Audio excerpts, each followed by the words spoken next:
أعوذ بالله من الشيطان الرجيم. بسم الله الرحمن الرحيم. طه ما أنزلنا عليك القرآن لتشقى إلا تذكرة لمن يخشى تنزيلا ممن خلق الأرض والسماوات العلا الرحمن على العرش استوى له ما في السماوات وما في الأرض وما بينهما وما تحت الثرى وإن تجهر بالقول فإنه يعلم السر وأخفى الله لا إله إلا هو له الأسماء الحسنى وهل أتاك حديث موسى إذ رأى نارا فقال لأهلهم كثوا إني آنست نارا لعلي آتيكم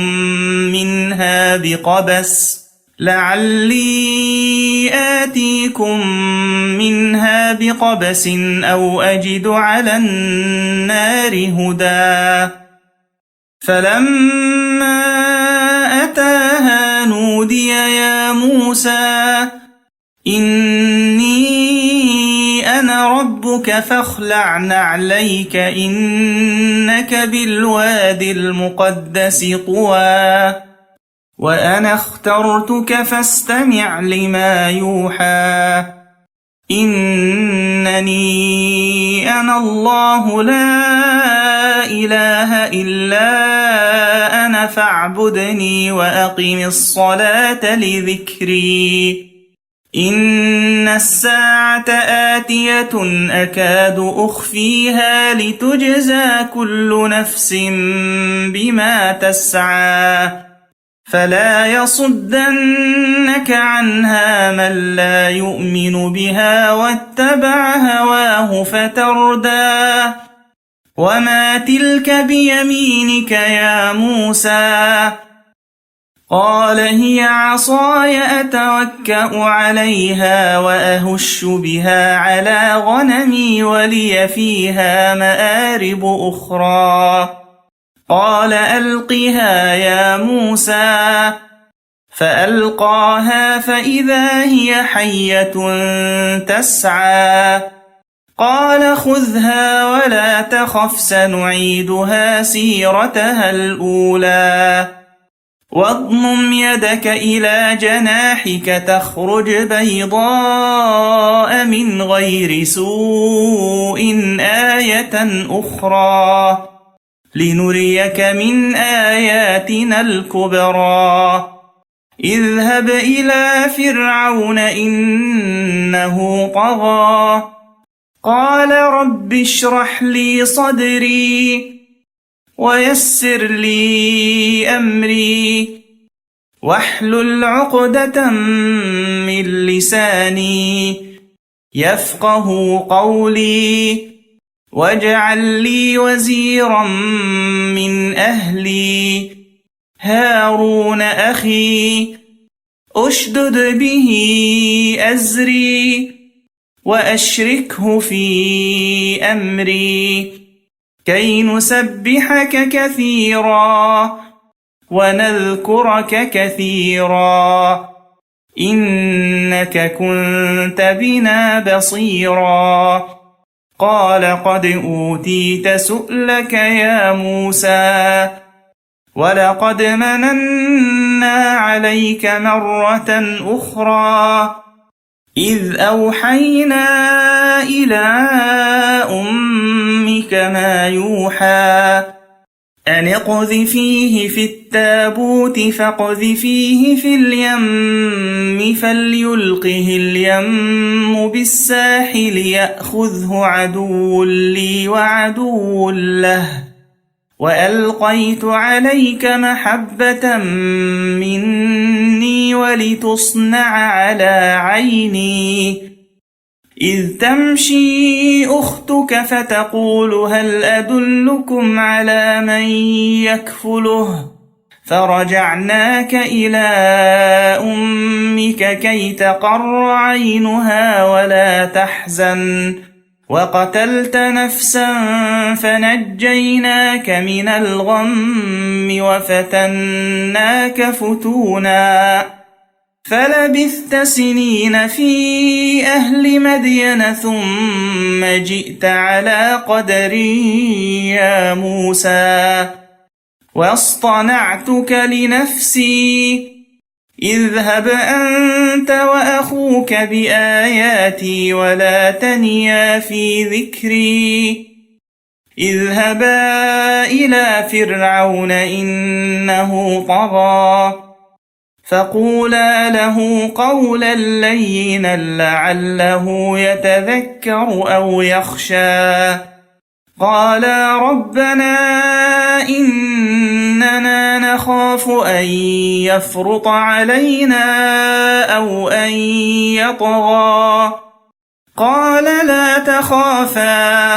إنني معكما أسمع وأرى فأتياه فقولا إنا رسولا ربك فأرسل معنا بني إسرائيل ولا تعذبهم قد جئناك بآية من ربك والسلام على من اتبع الهدى إنا قد أوحي إلينا أن العذاب على من كذب وتولى قال فمن ربكما يا موسى قال ربنا الذي أعطى كل شيء خلقه ثم هدى قال فما بال القرون الأولى قال علمها عند ربي في كتاب لا يضل ربي ولا ينسى الذي جعل لكم الأرض مهدا وسلك لكم فيها سبلا وأنزل من السماء ماء فأخرجنا به أزواجا من نبات شتى كلوا وارعوا أنعامكم إن في ذلك لآيات لأولي النهى منها خلقناكم وفيها نعيدكم ومنها نخرجكم تارة أخرى ولقد أريناه آياتنا كلها فكذب وأبى قال أجئتنا لتخرجنا من أرضنا بسحرك يا موسى فلنأتينك بسحر مثله فاجعل بيننا وبينك موعدا لا نخلفه نحن ولا أنت مكانا سوى قال موعدكم يوم الزينة وأن يحشر الناس ضحى فتولى فرعون فجمع كيده ثم أتى قال لهم موسى ويلكم لا تفتروا على الله كذبا فيسحتكم بعذاب وقد خاب من افترى فتنازعوا أمرهم بينهم وأسروا النجوى قالوا إن هذان لساحران يريدان أن يخرجاكم من أرضكم بسحرهما ويذهبا بطريقتكم المثلى فأجمعوا كيدكم ثم أتوا صفا وقد أفلح اليوم من استعلى قالوا يا موسى إما أن تلقي وإما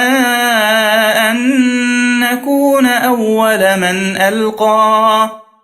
قال بل ألقوا فإذا حبالهم وعصيهم يخيل إليه من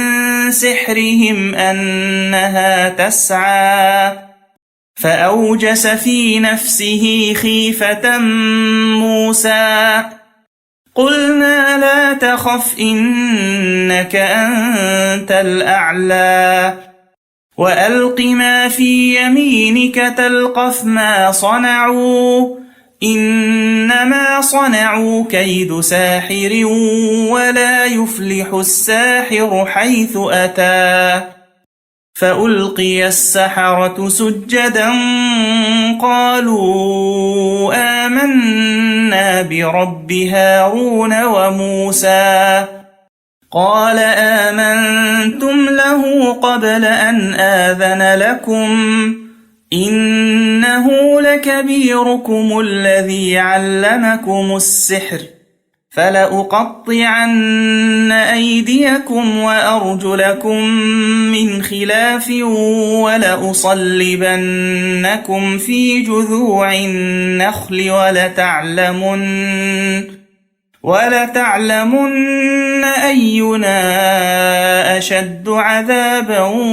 وأبقى قالوا لن نؤثرك على ما جاءنا من البينات والذي فطرنا فاقض ما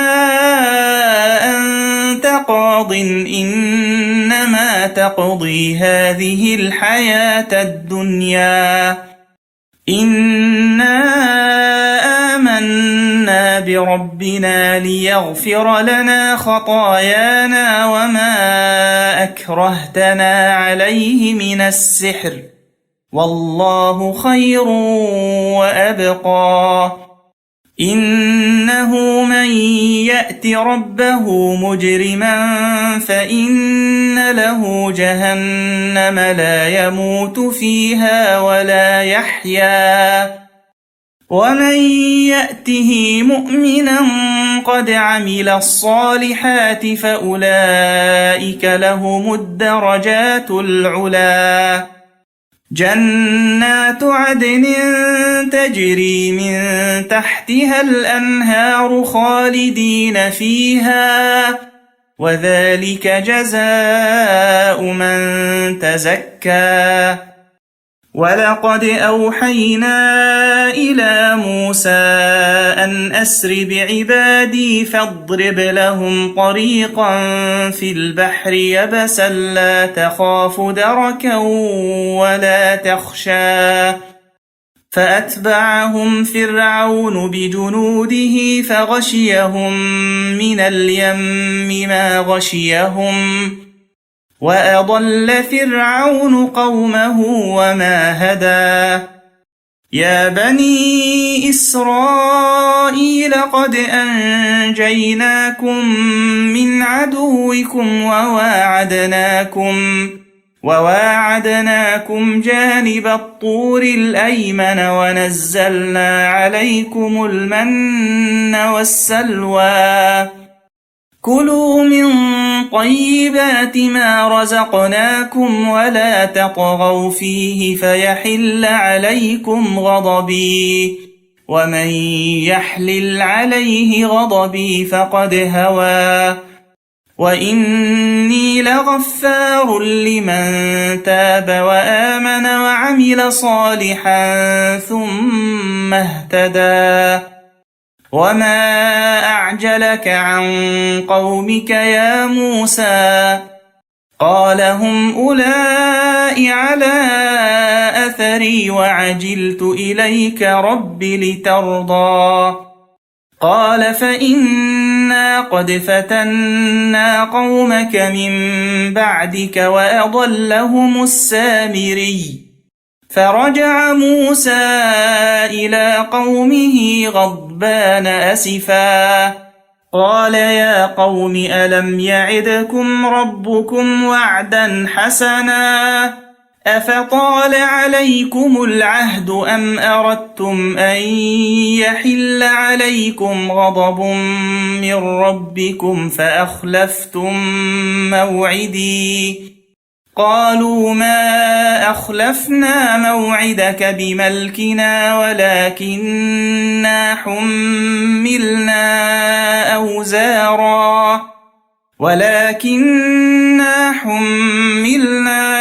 أوزارا من زينة القوم فقذفناها فكذلك ألقى السامري فأخرج لهم عجلا جسدا له خوار فقالوا هذا إلهكم وإله موسى فنسي أفلا يرون ألا يرجع إليهم قولا ولا يملك لهم ضرا ولا نفعا ولقد قال لهم هارون من قبل يا قوم إنما فتنتم به وإن ربكم الرحمن فاتبعوني وأطيعوا أمري قالوا لن نبرح عليه عاكفين حتى يرجع إلينا موسى قال يا هارون ما منعك إذ رأيتهم ضلوا ألا تتبعني أفعصيت أمري قال يا ابن أم لا تأخذ بلحيتي ولا برأسي إني خشيت أن تقول فرقت بين بني إسرائيل ولم ترقب قولي قال فما خطبك يا سامري قال بصرت بما لم يبصروا به فقبضت قبضة من أثر الرسول فنبذتها وكذلك سولت لي نفسي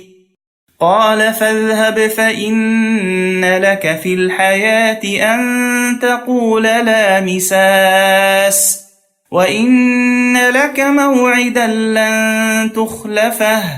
وانظر إلى إلهك الذي ظلت عليه عاكفا لنحرقنه ثم لننسفنه في اليم نسفا إنما إلهكم الله الذي لا إله إلا هو وسع كل شيء علما كذلك نقص عليك من أنباء ما قد سبق وقد آتيناك من لدنا ذكرا من أعرض عنه فإنه يحمل يوم القيامة وزرا خالدين فيه وساء لهم يوم القيامة حملا يوم ينفخ في الصور ونحشر المجرمين يومئذ زرقا يتخافتون بينهم إن لبثتم إلا عشرا نحن أعلم بما يقولون إذ يقول أمثلهم طريقة إن لبثتم إلا يوما ويسألونك عن الجبال فقل ينسفها ربي نسفا فيذرها قاعا صفصفا لا ترى فيها عوجا ولا أمتا يومئذ يتبعون الداعي لا عوج له وخشعت الأصوات للرحمن فلا تسمع إلا همسا يومئذ لا تنفع الشفاعة إلا من أذن له الرحمن ورضي له قولا يعلم ما بين أيديهم وما خلفهم ولا يحيطون به علما وعنت الوجوه للحي القيوم وقد خاب من حمل ظلما ومن يعمل من الصالحات وهو مؤمن فلا يخاف ظلما ولا هضما وكذلك أنزلناه قرآنا عربيا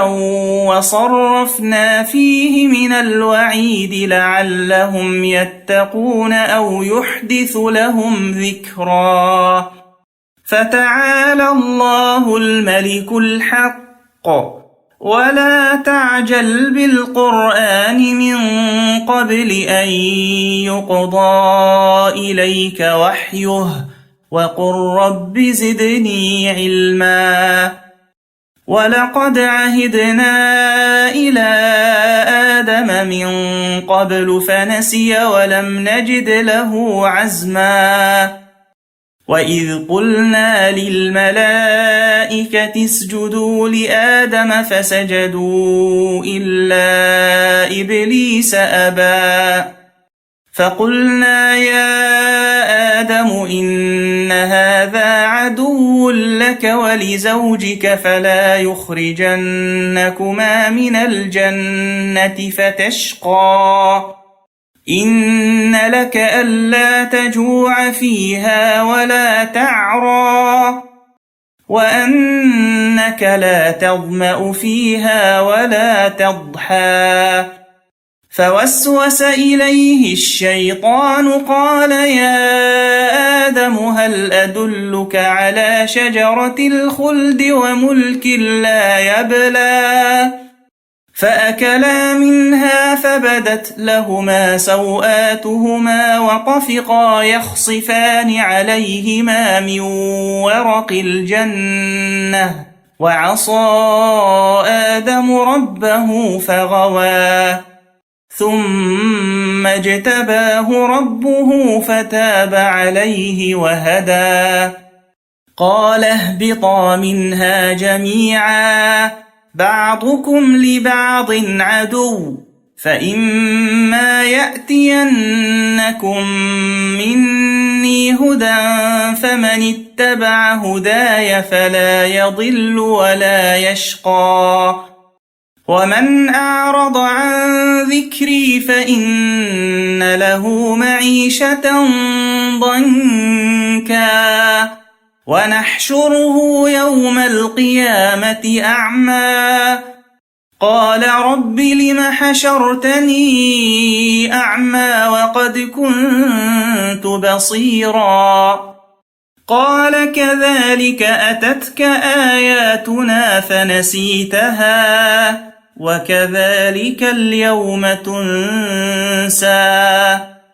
وكذلك نجزي من أسرف ولم يؤمن بآيات ربه ولعذاب الآخرة أشد وأبقى أفلم يهد لهم كم أهلكنا قبلهم من القرون يمشون في مساكنهم إن في ذلك لآيات لأولي النهى ولولا كلمة سبقت من ربك لكان لزاما وأجل مسمى فاصبر على ما يقولون وسبح بحمد ربك قبل طلوع الشمس وقبل غروبها ومن آناء الليل فسبح وأطراف النهار لعلك ترضى ولا تمدن عينيك إلى ما متعنا به أزواجا منهم زهرة الحياة الدنيا لنفتنهم فيه ورزق ربك خير وأبقى وأمر أهلك بالصلاة واصطبر عليها لا نسألك رزقا نحن نرزقك والعاقبة للتقوى وقالوا لولا يأتينا بآية من ربه أولم تأتهم بينة ما في الصحف الأولى ولو أنا أهلكناهم بعذاب من قبله لقالوا ربنا لولا أرسلت إلينا رسولا فنتبع آياتك من قبل أن نذل ونخزى قل كل متربص فتربصوا فستعلمون من أصحاب الصراط السوي ومن اهتدى